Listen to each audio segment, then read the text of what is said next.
حضرت ابو ہریرہ رضی اللہ تعالیٰ عنہ سے روایت ہے کہ نبی اکرم صلی اللہ علیہ وسلم نے فرمایا، حضرت آدم علیہ السلام اور حضرت موسیٰ علیہ السلام کی آپس میں بحث ہو گئی۔ حضرت موسیٰ علیہ السلام نے فرمایا، اے آدم، آپ ہمارے والد ہیں، آپ نے ہمیں محرومی کا شکار کر دیا اور گناہ کا ارتکاب کر کے ہمیں جنت سے نکلوا دیا۔ آدم علیہ السلام نے انہیں فرمایا، اے موسیٰ، اللہ نے آپ کو شرف ہم کلامی کے لیے منتخب فرمایا اور آپ کو اپنے ہاتھ سے لکھ کر تورات دی۔ کیا آپ مجھے اس بات پر ملامت کرتے ہیں جو اللہ نے مجھے پیدا کرنے سے 40 سال پہلے میری قسمت میں لکھ دی تھی؟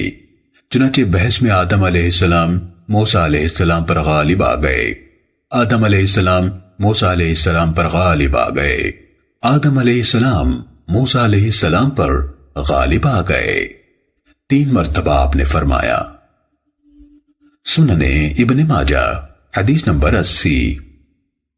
حضرت علی رضی اللہ تعالیٰ عنہ سے روایت ہے، اللہ کے رسول صلی اللہ علیہ وسلم نے فرمایا، کوئی بندہ مومن نہیں ہو سکتا حتیٰ کہ وہ 4 چیزوں پر ایمان رکھے: اللہ پر جو اکیلا ہے، اس کا کوئی شریک نہیں، اس بات پر کہ میں یعنی محمد اللہ کا رسول ہوں، موت کے بعد زندہ ہو کر اٹھنے پر، اور تقدیر پر۔